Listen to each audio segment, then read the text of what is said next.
Hello, hello, hello, and what is going on, everybody? It is Master of the TDS, and I am joined by my lovely wife, WritingRaven. And we're back for another episode of Psycho-Synopsis. Indeed. The segment where we summarize all the Psycho for you. Just a scattering of topics throughout the week, all summarized into one neat little package for you to enjoy and consume at your leisure. You are welcome. Yeah, we got some interesting topics to discuss today. We do know that there's recently just come out the first 2 episodes of Kenobi, Which we have not watched and have no plans to watch. and we did not include it in this video. If there's anything more interesting to discuss, we will report on what we hear, but we're not going to be reporting on it in this video, so just keep that in mind.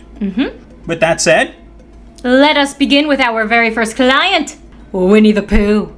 this is what happens when certain characters fall into public domain in what should be considered a bra moment and maybe a cash grab. An indie filmmaker aims to subvert expectations, as Hollyweird likes to do, and present a classic children's literary character in a light that drains him of all his wholesome innocence and whimsy. Basically, they're turning Winnie the Pooh into a horror slasher film, which, I will be honest, sounds awesome.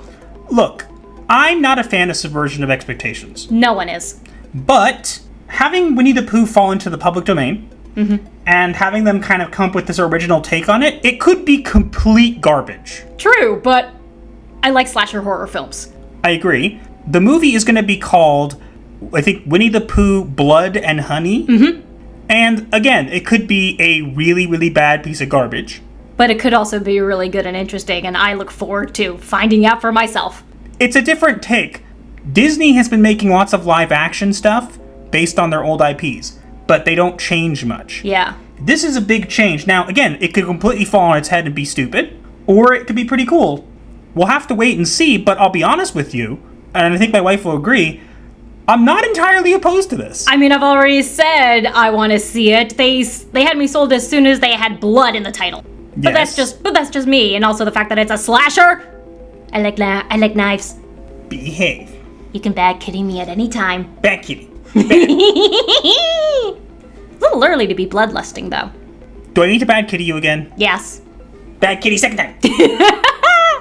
All right, I'm calming. Sort of.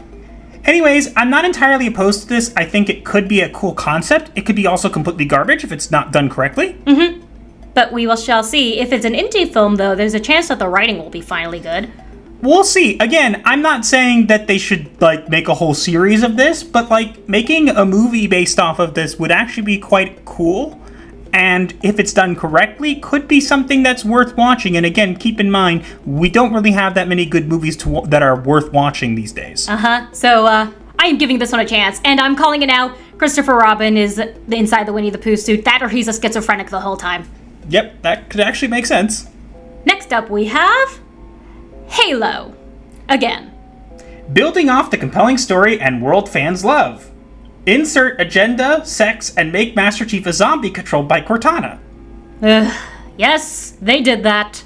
Master Chief actor Pablo Schreiber has revealed that the production team behind the Halo television series cared so little for the actual source material that they approached the beloved military sci-fi franchise with the intention of, quote, subverting expectations, end quote. Yeah, that figures. And yes, they actually made it that we reported on this in our last video, I believe, or the one before that. Yeah. About them making that basically Master Chief dies, spoiler. Has sex, then dies, and then Cortana completely takes him over. Yeah, so basically Master Chief is dead and Cortana's controlling and piloting his dead body. Now, they're probably going to do something to fix it in the next season. I doubt it. Men bad, remember? I just don't understand why they would do this. And the fact that they're coming out and defending it, here's the thing. When you know that there's a good movie, there are always going to be people out there. There's a good TV show, good movie. There's always going to be people who have different opinions. Of course. But when the default response of the media and people involved is to immediately come out and try to defend why it's good, which is literally the reason that's happening here, it just tells you that they're not so sure of their own ideas and that basically they are reacting to the response to fans poorly. It basically shows that they know the fans aren't happy and they're trying to make a reason why we should be. Yeah, and it never ends up working. How long has this been going on? 2 years? 3 years? More? I don't know. Look, I'm not even that big of a fan of Halo. I used to play it, like, in high school. I just watched my brothers play. I'm not even that big of a fan, but I think this is just ridiculous concept. Even if they change it or fix it, it's still stupid. Yeah, no kidding. And it's beyond stupid. No one likes this. Well, there are people who are saying it's good, but it's basically the same kind of people who say, oh, well, subverting expectations is cool. And I don't disagree. Subversion of expectations, when done correctly, can be a very powerful thing. Yeah, like twist endings. But when it's done purely for stupid reasons to annoy fans, which is what people do nowadays, they get given these franchises and they basically just take them and say, what can we do that would get fans the most angry with us? I know, let's do this, or this, or this, or this, or this, or this, or this. Basically everything we do not want to see in our beloved characters and worlds. Yeah, and then if you dare critique it, you're not allowed to because strong women character, this is whatever, it subverts expectations, blah, blah, blah, blah, garbage. You're just a bigot. I'm tired of this. Fandom is about different opinions. Mm-hmm. If somebody liked this, that's fine. I think it's a stupid idea, based on the fan base and everything. However, I could understand there might be some people out there who didn't mind this. Mm-hmm. But what bothers me is not that people like it or people don't like it. It's the idea that if you don't like it or you have a different opinion, you can't. Yeah, it's the same with so many franchises these days. They're not allowing for discussion or argument or any kind of discourse because they only want to have one side of the story. Exactly. I don't mind if you don't like it. But when you immediately come out of the gate telling me how I'm not allowed to dislike it, and then calling me all these different names, A, it tells me that you're not so sure of your own argument. Mm-hmm. And B, it's not what fandom is about. Fandom is about differing opinions being involved in discussions. Yes, and then coming to a conclusion based on that discussion, which both parties can agree on. Or not having the discussion at all. If you don't like my opinion, ignore me. Yeah, there's no need to get so worked up over one opinion. Come on, people. Get lives. Yeah, I'm just tired of this trope where it's okay because subverts expectations. It's okay because of whatever. Or you can say, yes, we understand that some people didn't like it. We were trying to go for a different direction. Hopefully you'll like what we have planned for next season. Done. Mm-hmm. But of course, that's logic, and we all know how Twitter feels about logic. Yeah, it is their bane. Let us move on. Next up, we have Batman. DC Comics continues to circle not only the creative drain, but the moral drain as well, with their latest Batman comic, Batman Fortress #1, which sees Batman flee from an Antifa Black Lives Matter style riot. Basically, as you can see in this panel, he decides to leave because, quote, these places all have insurance, not my job to protect their profit margins. Does that sound like Batman to anyone? Look, we don't like to get political, so we're not going to get into the whole side of the BLM or the Oreo Antifa riots. Regardless, put that aside for a minute. Batman, the Dark Knight, sees riots and decides that, yeah, I'm not going to go help the people who might be there or the people whose livelihood might be lost because I guess they have insurance. That's, spoiled rich person talk, but when Batman dons the mask, he's not a spoiled rich boy. Yes, and he's the kind of person who would use that as an opportunity to make a demonstration. Don't do this.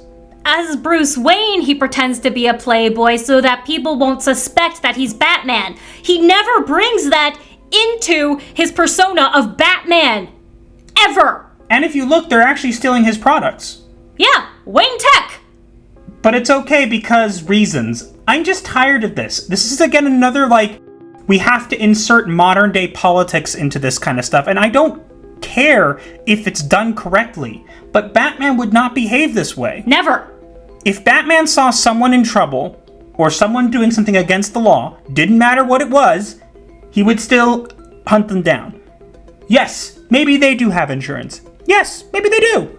But if you see people behaving incorrectly, and they're stealing, and you watch them do it, as the Dark Knight, as Batman, you're just gonna say, nah, they probably have insurance. What if they don't? You leave them to die. What if someone's in that building right now? which is on fire, probably. What if they can't get out and they could have been saved, but you, Mr. Batman, were too preoccupied by the idea that they have insurance? I guess maybe in this case you're just like, well, they have life insurance, right? That doesn't count. Doesn't save them. It's because this is what the writers think. This is all the writers, not the actual character. The writers don't care about people, clearly. And that's what the problem is. If you, the writer, cannot create or work off a basis of a character that's already established, and you need to change them or make them behave in ways that they wouldn't normally behave because that's how you would behave, then you should not be hired. It really does go completely against Batman's character because he is used to fighting criminals in the streets. He deals with the criminally insane on a regular basis. I remember there was one cartoon DC movie that was actually really good, where he told the rest of the Justice League, the criminally insane don't need an excuse for their behavior. I suggest you spend more time in the streets instead of flying over them.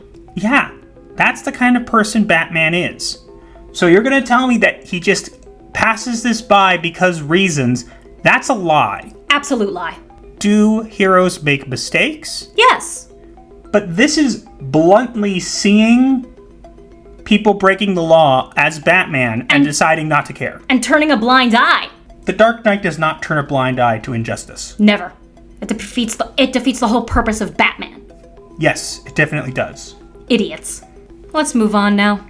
Next up, speaking of Batman, we bring in the Batwoman writer's room, which really does need actual therapy. The Batwoman's writer's room took to Twitter to declare the now-canceled Batwoman show on the CW should only be receiving positive feedback because it made strides for representation for queer black women. Ugh. Now, something they missed is that I actually was one of the first people to see them post this. As you can see, I commented about 30 minutes after they had already posted it. And what people missed is they actually replied to me. So let's go through my conversation with them. Indeed, let's. So, as you can see, they said they're calling a show that was made strides for representation for queer black women anything but positive is an attempt to change the narrative. And it's time we stop letting those people who don't matter have the stage. Rude. So I quote tweeted them with the following. You are all deranged. If I call a show not positive, it's because it wasn't well written and it's not a good show. Stop using representation as a shield against criticism. Your show didn't get the views, so it was axed. Move on already. To which they actually responded.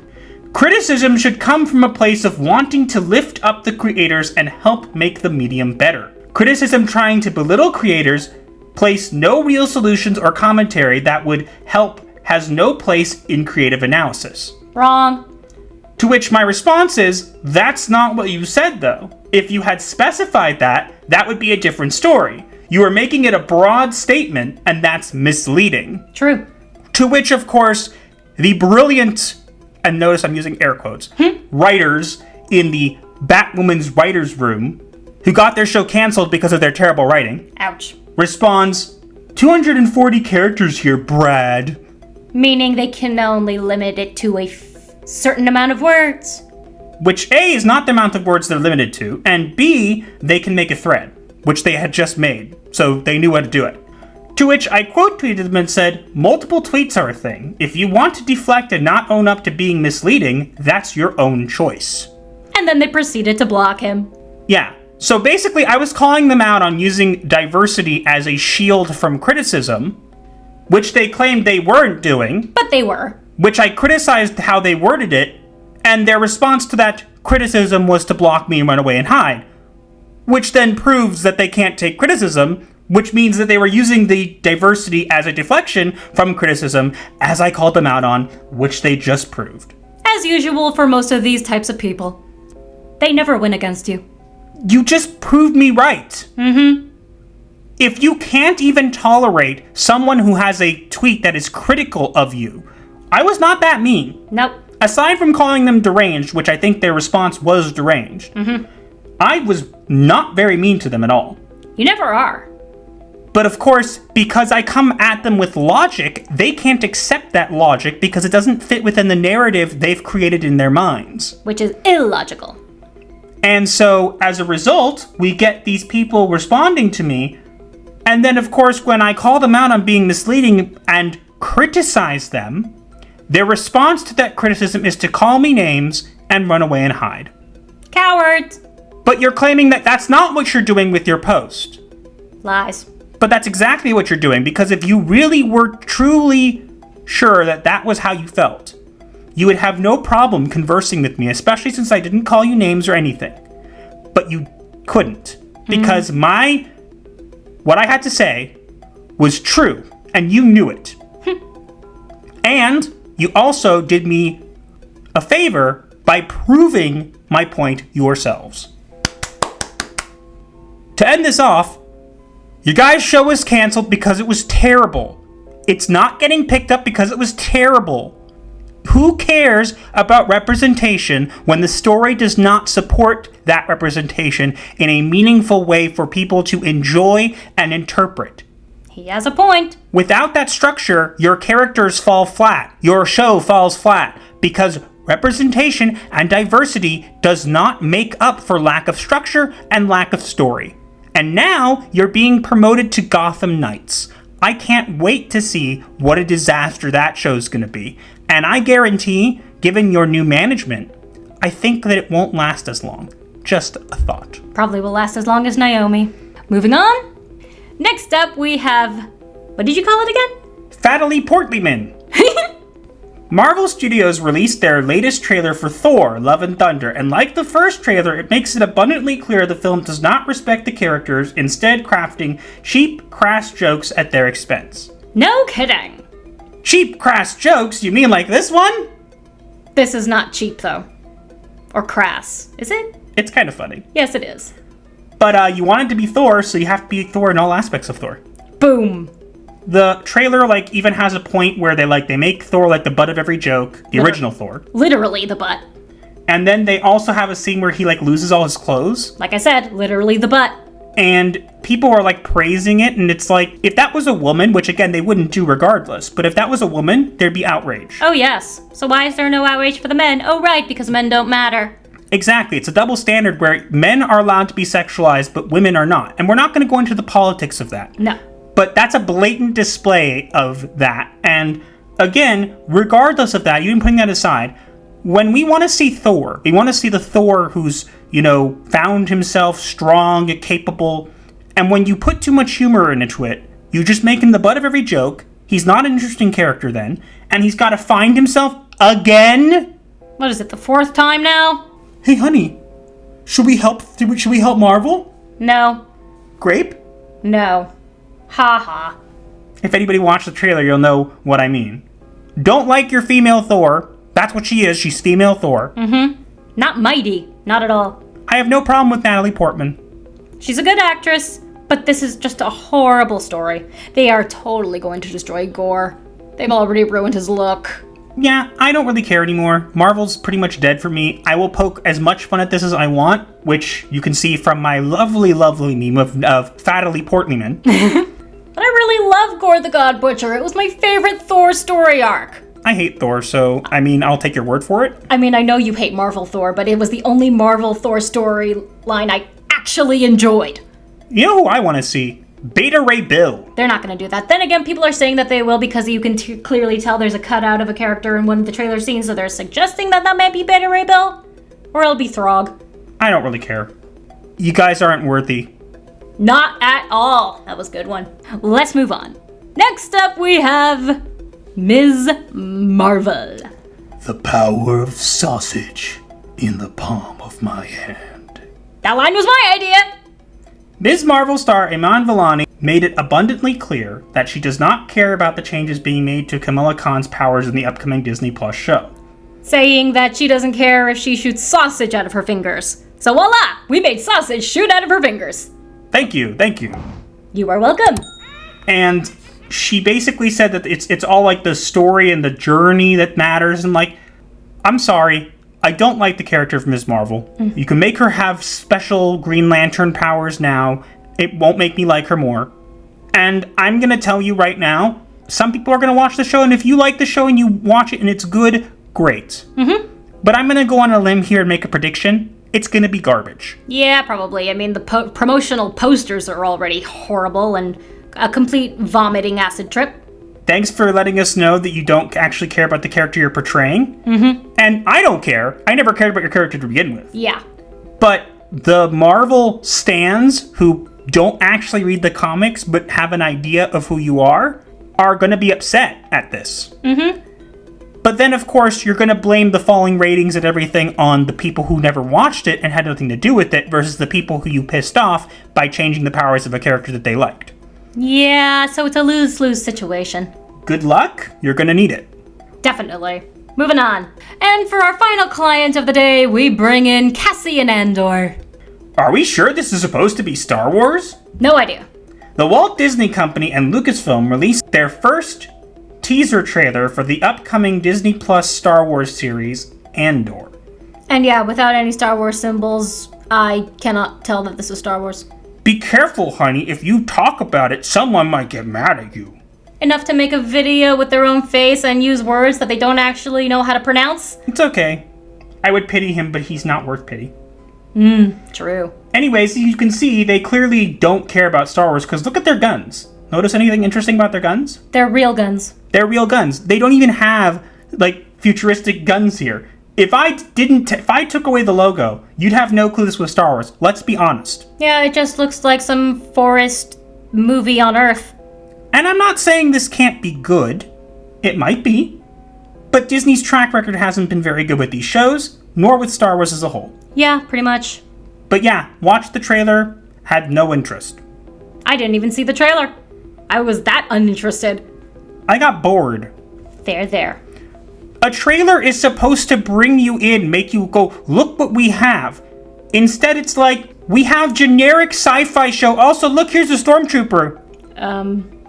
Subscribe to Disney Plus? No thanks.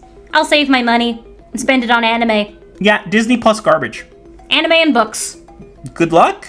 Yeah, you're gonna need it. I would say may the Force be with you, but let's be honest. You killed the Force.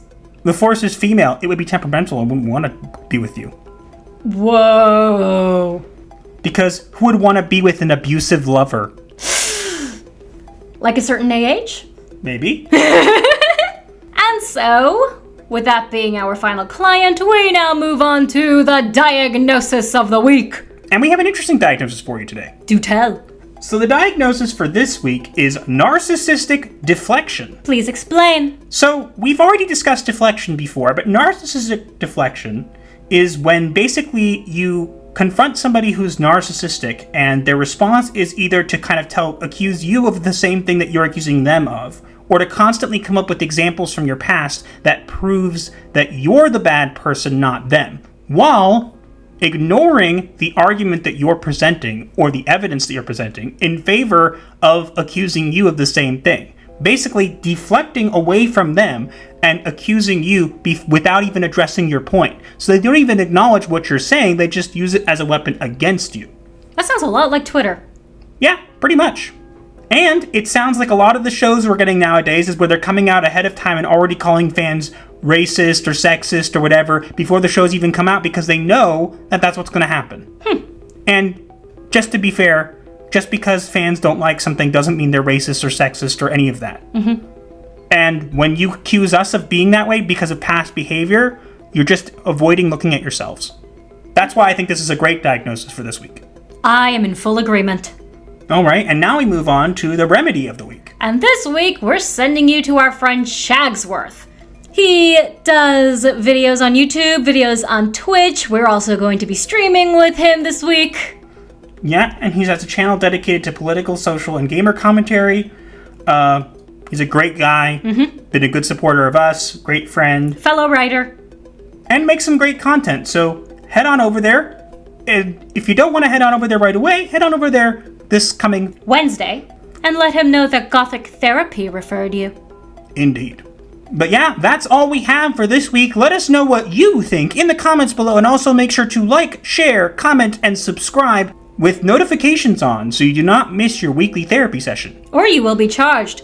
You can also find links to all of mine and my husband's socials in the description below, as well as links to our merch store and our Discord server known as The Clinic. Be sure to check them out. Also, Master has begun streaming on Twitch again. Yep, and also, remember, if you subscribe, Your first session is free. But yeah, that's all we have for this week, and we'll see you guys in the next one. Gothic Therapy, out.